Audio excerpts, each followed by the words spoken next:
This is the JHD Journal. A journal in the JHD podcast. Everybody, let's welcome my beautiful, smart, animal-loving, adventure-seeking, butterfly-raising, inspiring, TikTok-famous JHD warrior of a daughter, Autumn. Let's welcome Autumn to the show.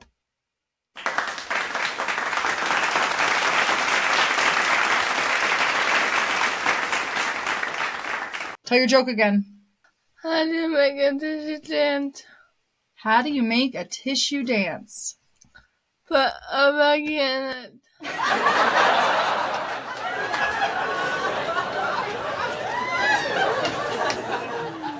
What were we saying? I gotta figure out, where is your Aunt Holly? Where's that bitch? That's the big question. Where is that bitch? Let's see if we can find her. Drum roll, please.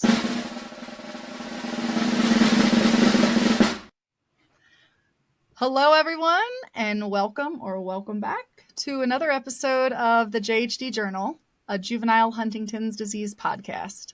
I am your host, London, and today I am joined by two very, very special guests.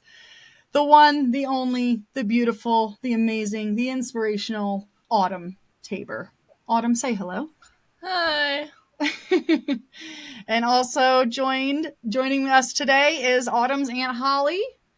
Holly, thank you so much for joining us for an episode today. Yes, ma'am. Yeah. So I asked Holly and Autumn to come on here because Justin, Autumn's father, Holly's brother, passed away from Huntington's disease in 2018.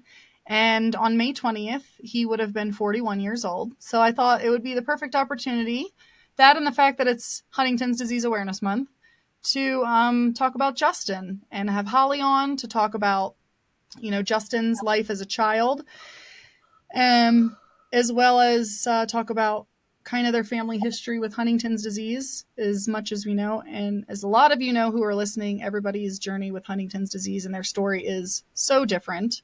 And I think, Holly's family is one of those stories. So without further ado, Holly, why don't you just introduce yourself and say a few things? Right.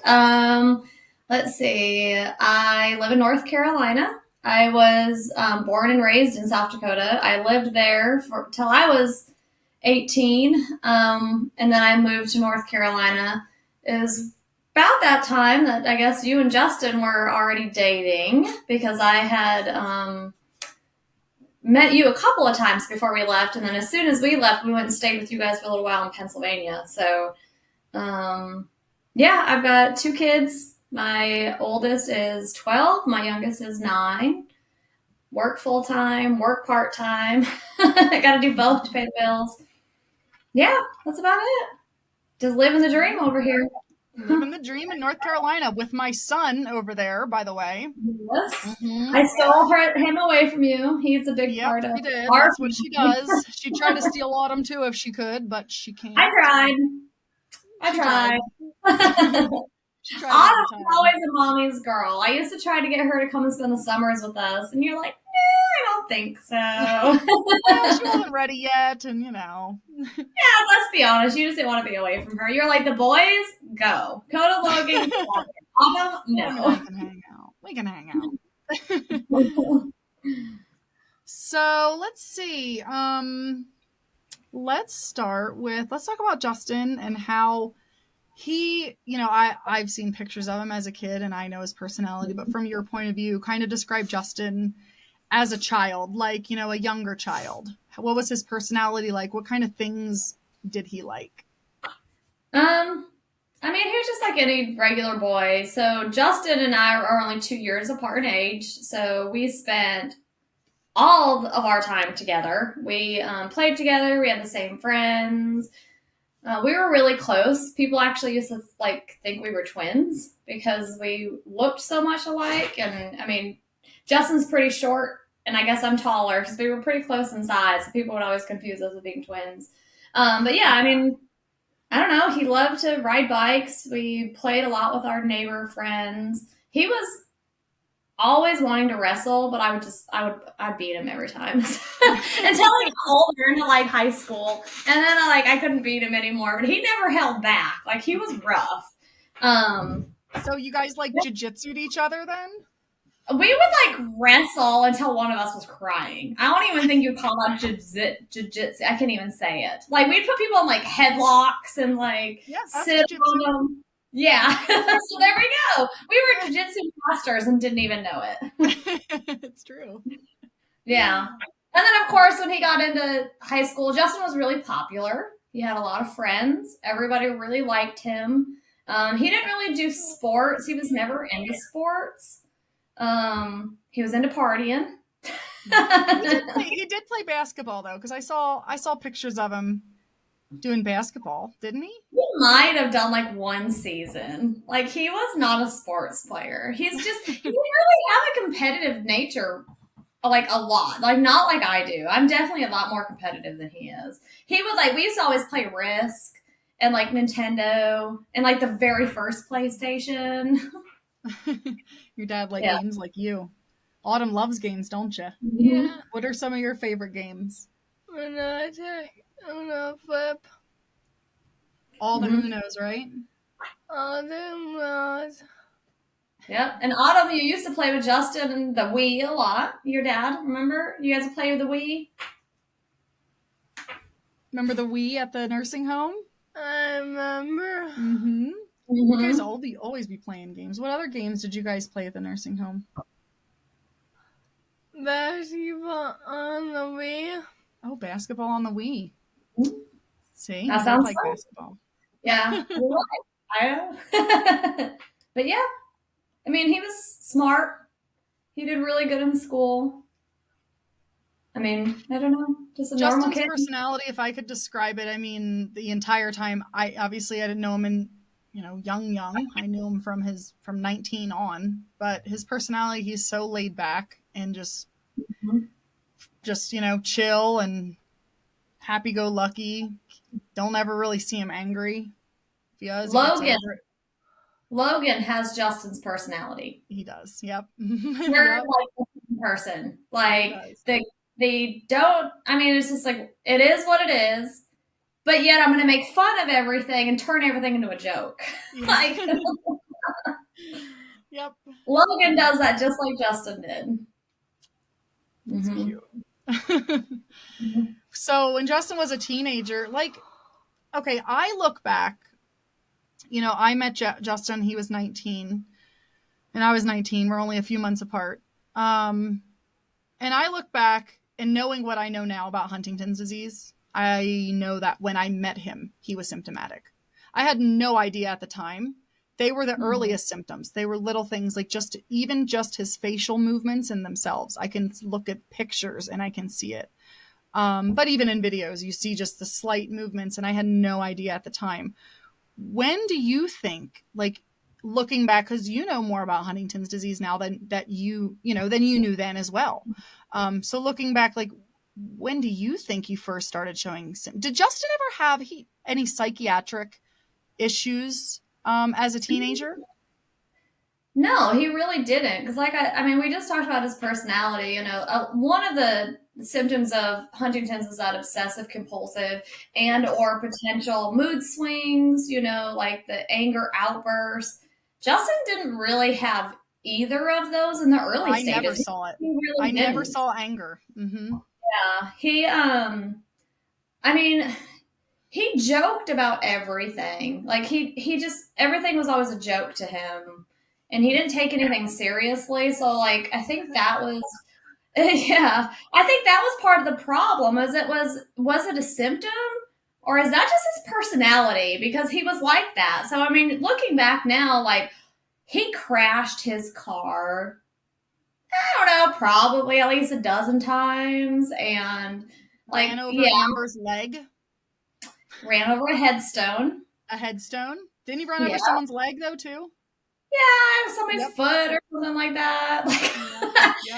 I don't know. He just did really, really stupid things that we just associated with being a teenage boy, but now looking back, it was, probably more than that. His processing was not, was already starting to be affected and we didn't realize it. But yeah, because although there weren't any technical, like real big motor symptoms or speech problems or anything like right. that, it was still changes going on in his brain that just affecting. I can almost guarantee that that's what was going on. But of course, like you said, we didn't know that at the time. Yeah.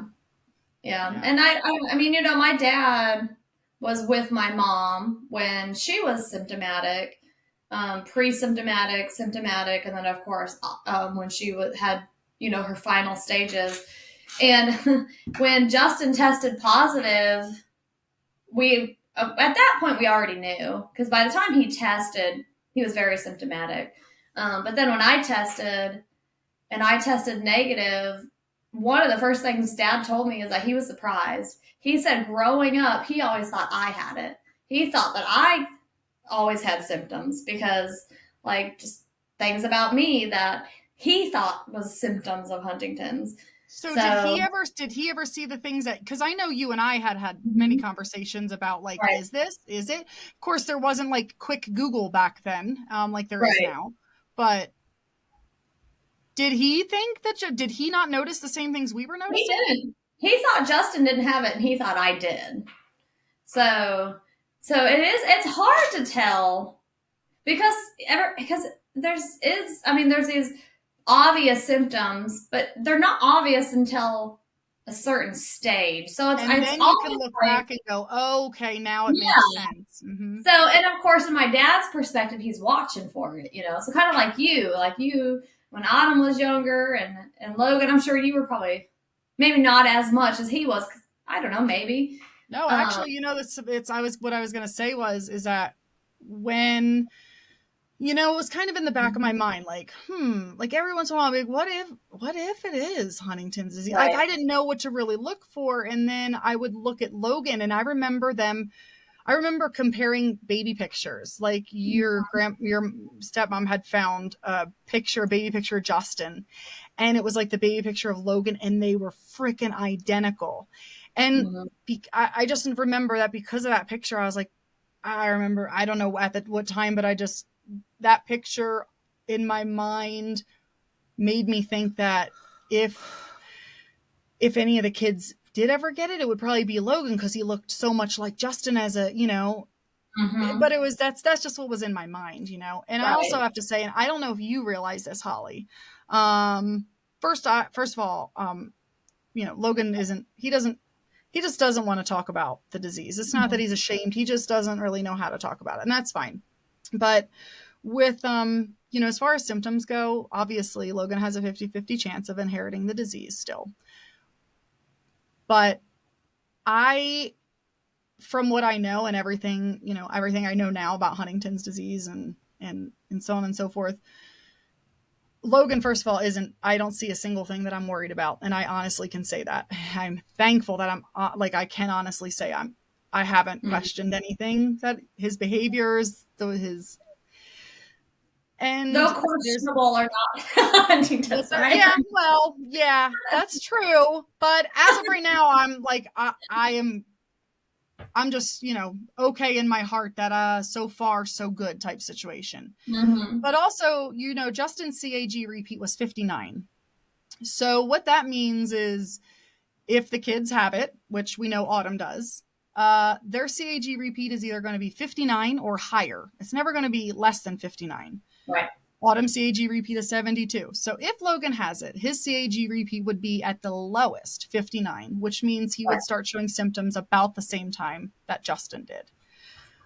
Which means we would probably most definitely be able to see symptoms right now. Does that make sense? Because he's 19. So I don't know. These are mom things that go on in my own, like to cope with myself and to like, right. Well, and I think that's going back to exactly what I just said. Dad may not have known numbers, because Justin was the very first person in our family to ever get diagnosed, like by a clinical diagnosis. No, actually, a clinical diagnosis is the doctor says. Okay, well, the blood. So it's genetic Yeah. testing diagnosis. Yes. Yeah. Because they didn't have that for my mom back, Nope. you know. I mean, she died, I mean, what was that, 94 when she died? I think. Yeah, but anyways, they didn't have it back then. And if they did, she didn't have access to it.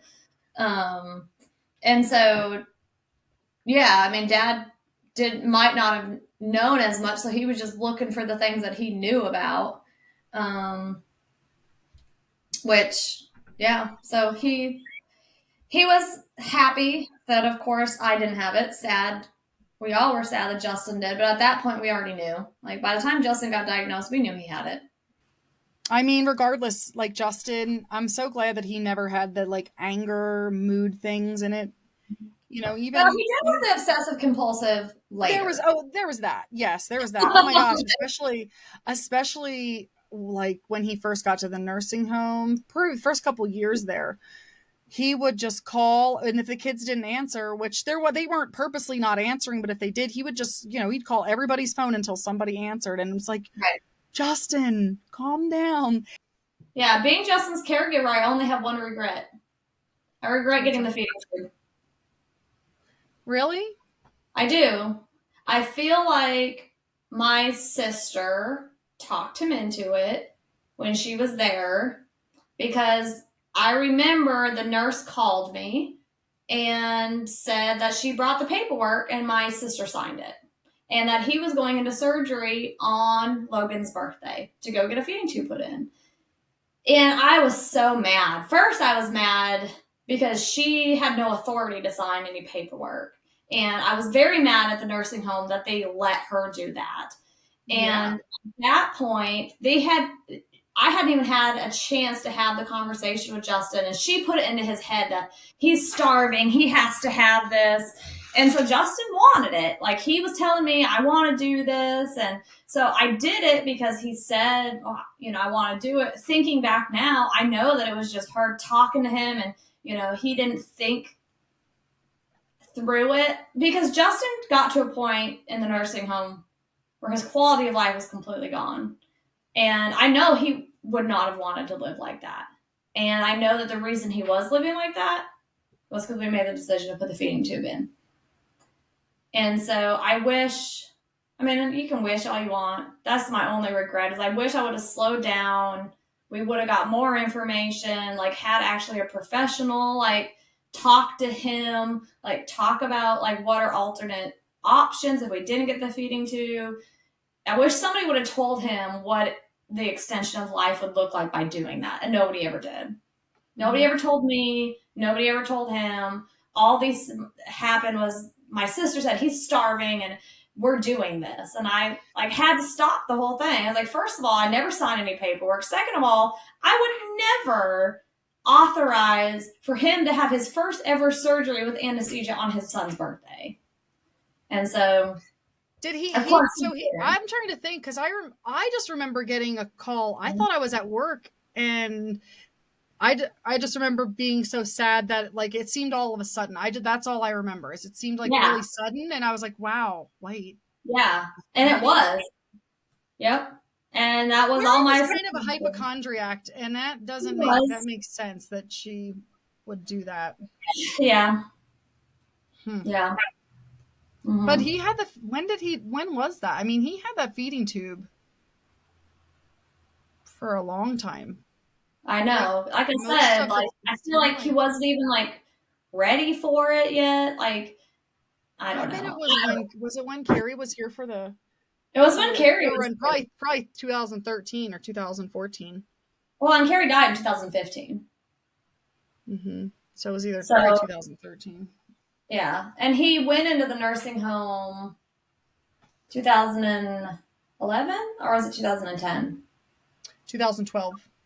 2012. So yeah, it would have been 2013. That sounds about right, or maybe 14. But still, like it was too early. And honestly, it seemed like a long time. He wasn't. Yeah, but yeah. I just wish he would have got it. Period. That's all. Yeah. So, only regret. Other than that, I honestly felt like I made all the decisions he would have made them for himself if he was able. Yeah. Mm-hmm. Yeah. Well, even before, before I went to the nursing home, he lived with me for a while. Because he lived with me, I'd say, well, at least a year, because the kids came and stayed with him and me for the whole summer. They came like in May, and then they went back in August, and then he had been with me before and after that. I want to say it was close to a year. And of course, he would have stayed with me after he got his diagnosis, but I was pregnant, and I couldn't take care of him and take care of a newborn. It was just too much. But it was his milk. He had to have a full gallon of milk in the house at all times. And if he did not, he would call me all day long at work. Get a milk. Like Logan. Just like Logan.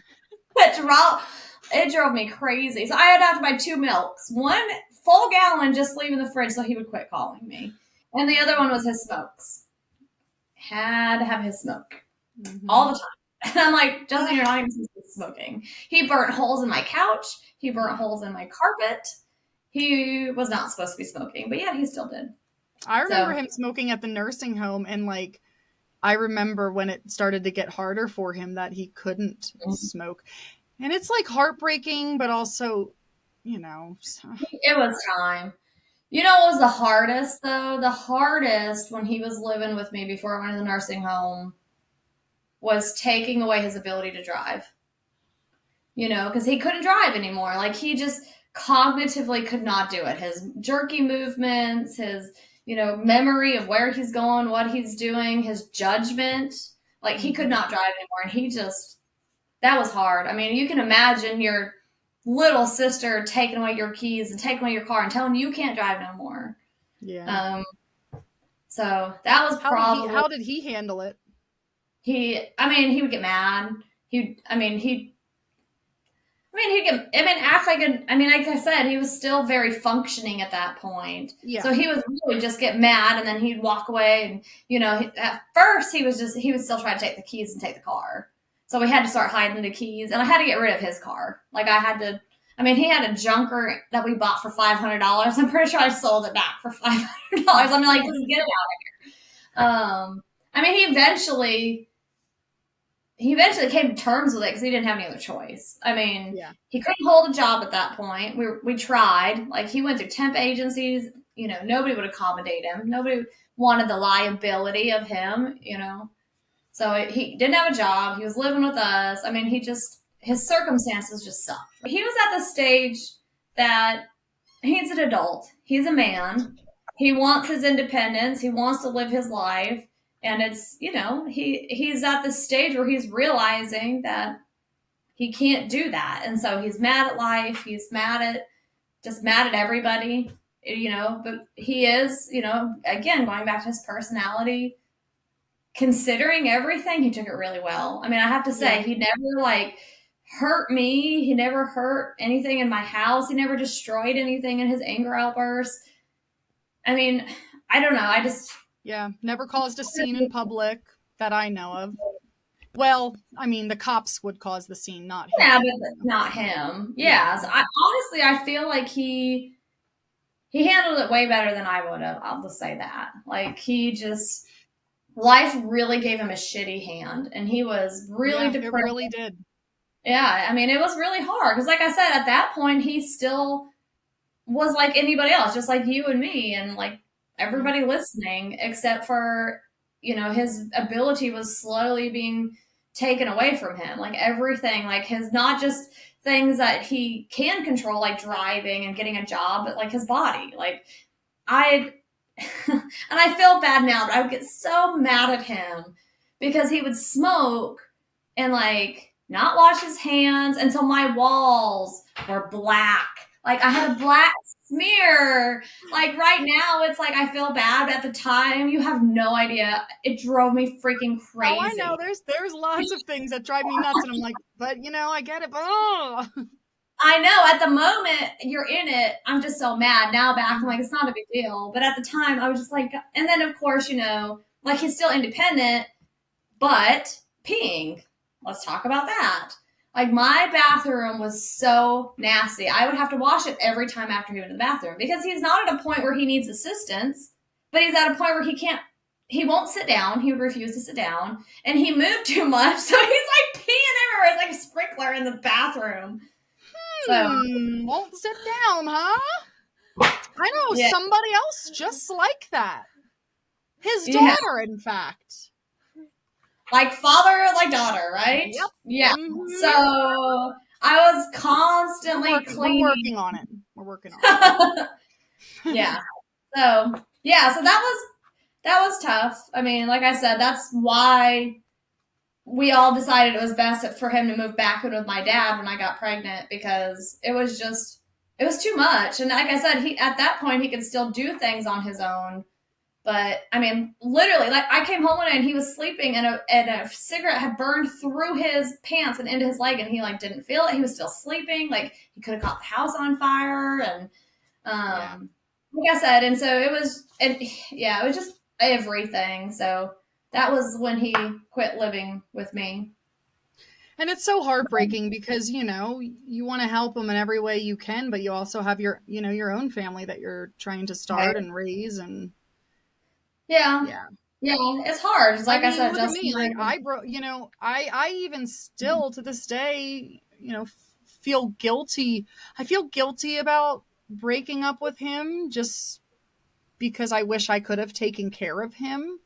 But, at the point we were at, like, it wasn't anything. I've said it before. I'll say it again. It wasn't anything he did or was mean to me or did to the kids or cheated on me or anything like that. I just like fell out of love with him, and it felt like fake kind of. And I didn't, it just, but I also felt bad because, I was probably obviously the Huntington's disease that made me feel that way. I don't know.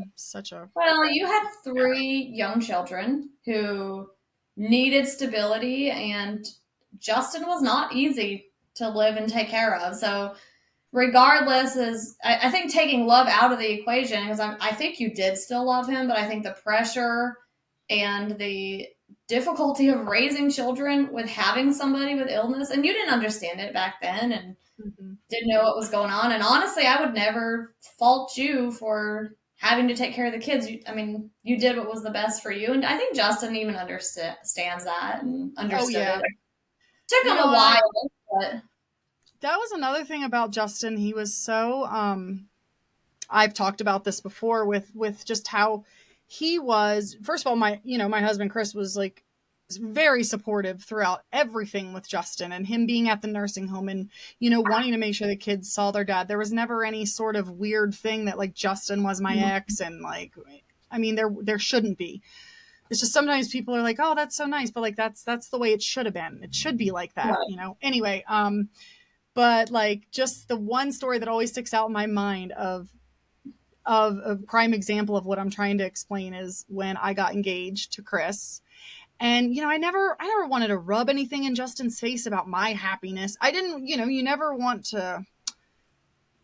I just never wanted to invoke any sort of depression or anything amongst him. You know what I'm saying? I get it. And, but I got engaged and I didn't say anything, but the kids were very excited because they love Chris and they were just super excited about it. So they went and told Justin apparently. And we were picking Justin up one time. This was when he could still walk. I think he had the walker, but he could still walk. So we picked him up.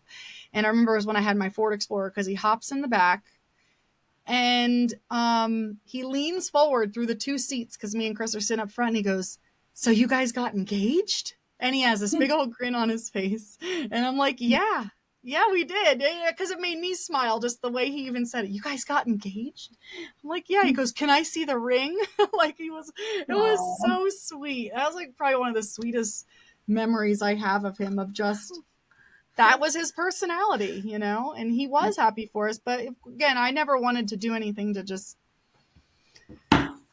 Yeah. That's the, like I said, that's the hard time because he went through a really hard time. But just because we broke up doesn't mean you're right.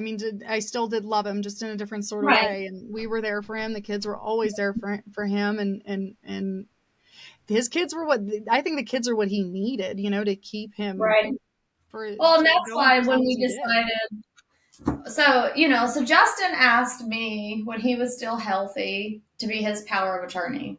my dad could have been. My dad would have been. But Justin specifically asked me to. He said that, again, we grew up, we were really close. He knew that I would make the decisions that he would want. Mm-hmm. And so, so I became his caregiver. Like, that's not why he lived with me. He lived with me because I wanted him to, but that's why I made all of his choices when it came to the time he couldn't. So, I'm the one who made the decision to put him in the nursing home in the first place, nursing home period. And then we specifically chose a nursing home in Gillette, which is away from me, which is away from my mom and dad, because we wanted him to be as close as he could to the kids, because that's what he would have wanted. So, yep. And that was, and we all know that was the best decision for Justin. And I'm so glad you guys did that. In fact, check this out. Autumn had her own little name tag at the nursing home. Look at that. Yeah. And the people at the nursing home were so, I don't know, we're still obviously close with like Thea and Tracy and Melissa. Love the hospice people. Mm-hmm. Oh, love them. Love the hospice people. Yes. Yeah. Mm-hmm. And what should we tell them about the funniest story I remember from the nursing home? You want to tell Aunt Holly about the story when you sang? Okay. So when you were little, go ahead. Well, I was nursing and I was singing the song, and they say, "Shut up." So she said when she was little, she was at the nursing home and she was singing the song, and they all said, "Shut up." But that's part of what happened. Yeah. Autumn loved to like entertain, and I have pictures of her. Now I probably had videos, but our phones have really changed really fast, and you couldn't store a lot of videos like 10 years ago on your phone. So I don't know what happened to the video, but I do have pictures of this. Autumn wanted to sing. She had a little karaoke microphone with like a radio. So they were like sitting in the little area, and everybody's sitting in their recliners or their wheelchairs all surrounding Autumn, and she's singing away. I forget what she was even singing. And all of a sudden, one of these ladies just interrupts, and she goes, "Why don't you just shut up?" And Autumn just stops and looks at her, and she looks at me, and I just start laughing. I'm like, just keep going. And Autumn just keeps singing. And then the lady, like every couple of seconds, would be like, "Shut up!" And the nurses would be like, "Shh, shh, shh." And Autumn just thought it was hilarious. I think Justin was laughing too. We were all laughing. There was a couple of screamers at the nursing home. Just like random. I'm like, oh, okay. Yeah. So I want to talk about your mom too. Let's talk a little about your mom. How old was your mom? Do you think when she was like symptomatic? When did she meet your dad? So let's see. Mom was 36 when she died. Justin would have been 8 years old by then. And from what I've been told is she was pretty symptomatic when she got pregnant with me. So she probably was like you and Justin around the same thing, like starting to show symptoms. Dad probably didn't know what it was. That's about the time she got pregnant with Justin. Yep. And then, of course, I know she was in a nursing home only a couple of years. I think she was only in a nursing home maybe about, let's see, I was 6. I think she went in the nursing home maybe when I was 3, so maybe about 3 years. Again, I was too little to remember. I mean, I remember going and visiting her, and I remember her being really sick. But, I mean, I don't remember her. I don't remember her outside of a nursing home. Mm-hmm. I don't have any questions I had written down. I was wondering about that. If you ever knew her without the disease. Nope, I have no memories. Just what people tell me. Like, just, experiences and, just about her. But even, like, me when I was a kid, like, all my stories are from what other people have told me. How old was she? How long was she in a nursing home for? 3 years. I think about 3 years. Is that what you said? I'm sorry. Yeah. But from what my dad said, like, she didn't want to take her medicine. Like, she she didn't want to be that person. Like, she didn't want to be the person in the nursing home. And so, yeah, she wasn't there for very long.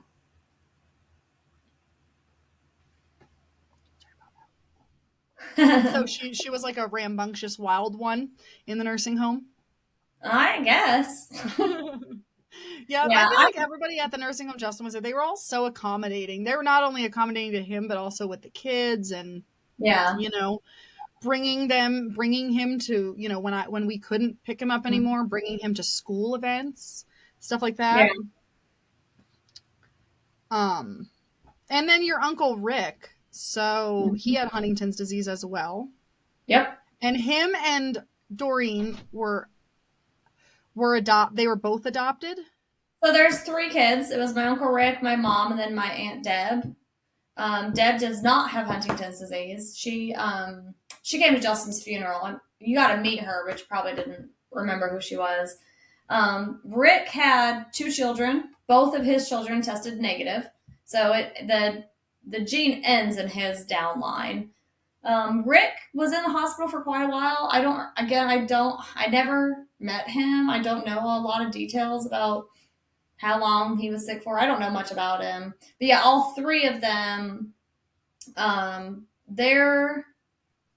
feel like I should know this, and I have it somewhere. I think it's their mom had Huntington's, and she died from that. And then their dad, I believe, was murdered. That's what I've been told. I don't know anything else about it, but yeah, then they were adopted. So your mom's mom had Huntington's, your grandmother. Yes, and then it came from her father. Yeah. Okay. That's as far back as I know. So it was my mom, my grandma, and then my great-grandfather. That's as far back in our family line. Do you know all their full names? I do have it somewhere. Not in my brain. I always, sometimes I get lost on the internet and want to just just do some Googling and so on and so But forth. when we look at the entire Fender line, as long as Logan doesn't have it and Autumn does not have children, it ends in our family. It's done. Because none of like I said, my aunt did not get it, so her kids will not have it. She's not, and again, unless she's in that gray zone, but her kids are old, my age, so I'm sure they don't have it. And then my Uncle Rick's 2 children were tested, and they tested not negative. So yeah, it's just, that's it now. Yeah, I should also add that too, in case anybody is curious. Logan, as far as testing, doesn't want to test. So even he doesn't want to know. Even if I guess it doesn't really matter.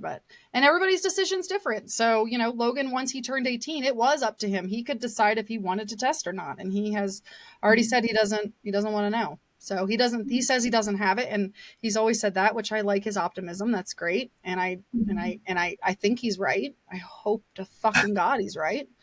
Well, my oldest brother's the same way. So my brother Dave is the oldest child from my mother. He's, God, I want to say 12 years older than me, maybe. I have no idea, but he's older than me. His kids are closer to my age than he is. He never got tested, but he's in his 50s, no symptoms. His 3 children have no symptoms. So again, I say it ends. There's always that low possibility that he could have it. But again, as you were mentioning earlier, our family line, our number is so high in our genetic history that if he was going to have it, he would start showing symptoms by now. Yes, so you're absolutely right. Very, positive that he doesn't, but he never had a blood test as far as I know. There's always, the older you get, the more it ranges. But as far as from what I can tell in family history, it's very young. Borderline juvenile Huntington's disease. Justin borderline had juvenile. You could say that. He did have a... My mom died when she was 36. Justin died when he was 36. So even if Justin had a higher number because it was passed from her to him, her number had to have been high for her to die at 36. So even though she didn't have a repetition count, we know that it was high. Yep. And then, of course, my sister, because again, my mother had 4 children. My sister did test and she was negative. So, and then, of course, I tested and I was negative. And Justin's positive. Yeah. So I know you probably heard me talk about this before, but Justin, so when we first met, we hadn't even, we got pregnant very fast. But when we first met, I remember him telling me about Huntington's disease and that his mom died from this disease that he had a 50-50 chance of having someday. But the one thing he wanted to tell me was that, like, it scared him because his mom, there was a point where she just didn't even know who he was, who you guys were. Mm-hmm. And that scared him the most about the disease. And he told me, if we ever have kids and I ever have Huntington's disease and I don't know who my kids are, I don't want them to see me like that. And thankfully, Justin knew who his kids were up until the day that he passed. And I know that your mom, so obviously, symptoms can vary. They can vary. And your mom, honestly, from what I understand, didn't know who you guys were. That's so again, now that I'm older, I think she knew who we were. Honestly, Justin and I didn't know what Huntingtons were. We only saw my mom. We didn't see her very regularly. She didn't live in a nursing home near us, so we only saw her when they brought us. So we didn't see her progressively getting worse. Like, the kids knew what was happening to Justin because they had him, they got to see that. I don't remember that. So you got to remember, first, she died when I was 6. So yep. Justin was only 8. That's still very, very young. So I think now, looking back, I think she knew who we were, but she couldn't talk. I remember her face got deformed. Like, her, her jaw dropped, and it was scary to me. Like, I remember being scared, like, I shouldn't feel that way about my mom, but as a 4 or 5 year old, I remember being scared. I couldn't understand what she was saying. I wasn't accustomed to it because I wasn't around her regularly. Mm-hmm. So honestly, I think she remembered us. You're right. It's crazy that all these years, you're right. She probably did. It never dawned on me that you guys were so young. You guys, there's no way you could have even known. You were probably all just really scared, and that scared the shit out of Justin. Yeah. So we were really young. We didn't know. Again, we didn't have the resources and support that I feel like they have now. Like, I feel like that's also another reason why telling your kids and trying to explain it younger, not explaining all of it. You don't gotta throw it all out there, but just mentioning it. And as the questions come up and as they see this, you say it's Huntington's disease, and you would explain more and more and more about it, as that's how you learn. Well, and my mom and dad did a really, well, they probably didn't know much about it at the time either. Look at all the information we have available now versus the information that was available. They did their best to explain how they knew it. So I remember Mom telling me that she had a disability. Like, that's why, people are differently abled. Again, she didn't say it in those words because that's the new words today. But I remember her, like, trying to, like, help us, like, feel comfortable that she's still her. She's just different. And, like, how... that's why you should never make fun of people, or you should never park in a handicapped spot. Like, she did her best to try to, like, comfort us based on what it was. But again, it's still scary as a kid if you're not accustomed to it and know what's going on. So going back to your original question, I definitely think Mom remembered us. She just couldn't vocalize it, and we didn't know any better. So. Yeah.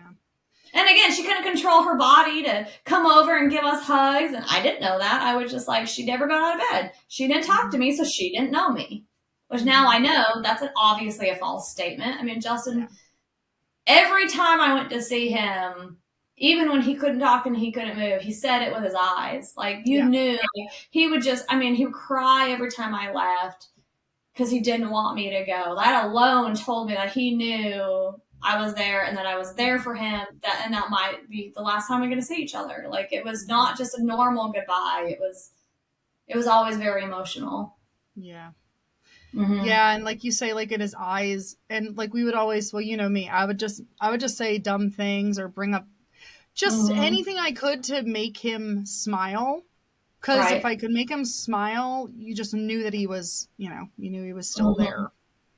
And, I remember, like, I don't know why I remember this specifically, but when Dakota got his driver's license, he was so happy. He wanted to go tell Justin right away. And he walks in, he's like, Dad, look what I got. I'm like, everybody watch the fuck out. Coda's on the road. And like his face, he's just like, the smile is just, and he was in hospice at that time. And just, it's just, that's what I liked. Yeah. Well, even like, so Giovanni, my youngest son, when we were there at hospice, like Giovanni and Justin, I swear, were like best friends. And Giovanni's never heard really Justin's voice because at that point, Justin could not talk. But they were like best friends. And like, I'll never forget that because even now, sometimes, so Giovanni was, okay, so Giovanni's 8. No, he's 9. And Justin's been gone for 5 years? Yep. Okay, so that tells you Giovanni was only 4 at Justin's funeral. Giovanni's got pictures of Justin in his room. He'll tell me all the time, I miss Uncle Justin. But like, yeah, like Justin would just glow when Giovanni would come. Giovanni would like take his cars and like ride them over Justin's body, and like Justin just be like laughing. Like, I don't know. Like I don't, yeah, that I'll never forget. Like I said, I don't know what it is, but they just definitely shared something that I can't even put into words. Like, yeah, I can't. I still remember there's a picture of him when he first met him, and the smile on his face is just priceless. Like, he is so happy to be an uncle. He's so happy that you have a baby now. And, you know, and that was like literally his personality though. He just had this bright, shiny personality, happy for everybody, you know. Yeah. Autumn, what did you used to do to make your dad laugh? What was your favorite thing to do to make him smile at the nursing home? Tell him jokes. Yes? You used to tell a lot of jokes? Tell your joke again. How do you make a tissue dance? How do you make a tissue dance? Put a baggie in it.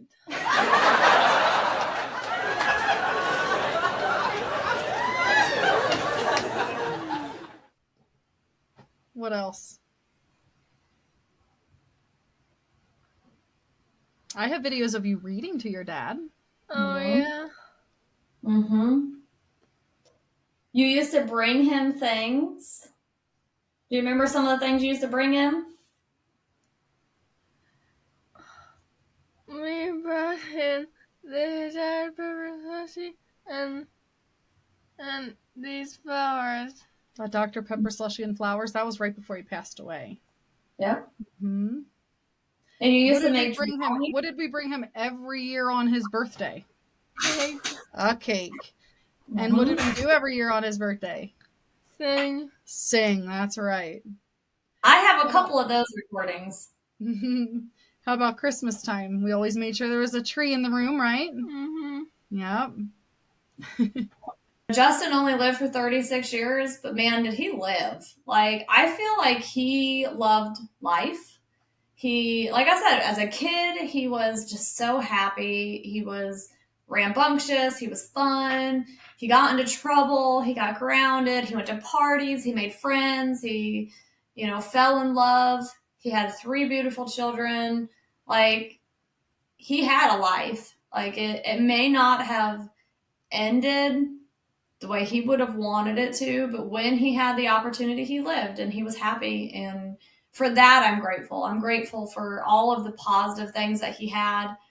And I mean, he has 3 amazing children. Like, let's be honest, like Coda, he's older and I'm just so proud of him. He's such a well-behaved man, and Justin's not even his dad, but he loved Justin and treats Justin like his not by blood, but by love. Absolutely. Yes, and yeah, and like the love that they have is just, it means so much to me because that was his son. And then Logan, gosh, Logan is so handsome and so smart, and just his personality is just like Justin. I just love him. Every time we're together, it just reminds me of being with Justin. Even though I'm still very mad at him, he made me eat a dog biscuit. And then Autumn, you are so gorgeous. You have your dad's smile. You have your dad's light. Like, the light that comes out of you, it's just, that's your dad. Everything about it. And you may look like your mom, but you, to me, act like your dad. You've got that snarky attitude. And it's the same thing. You take life and you take what you're given and you turn it into positive. And that's just exactly what your dad did. And that's Justin's legacy. So yes, I wish so many other things could have been for him, but he lived and he had something to live for, and he died a happy man. That was perfectly said. That's perfectly said. Justin, your dad would have been 41. So happy birthday, Justin, wherever you are, partying it up, smoking a joint and probably just chilling, fishing, probably. We feel like he's in the butterflies with us, huh? Yeah. He's kind of He's all in the around us. backyard chilling. You know exactly where he's at. He is back there watching Autumn, checking on all of us, being outdoors like he always would want to be. Yep, absolutely. All right, you guys. Well, thank you, Autumn, for coming on the show today. You're welcome. And Holly, thank you so much for being so open about your life and Justin's life and your family. And this has been another wonderful episode of the JHD Journal, a juvenile Huntington's disease podcast. Thanks for being here, and we will talk to you next time. Bye. Bye. Say bye, Holly. Bye.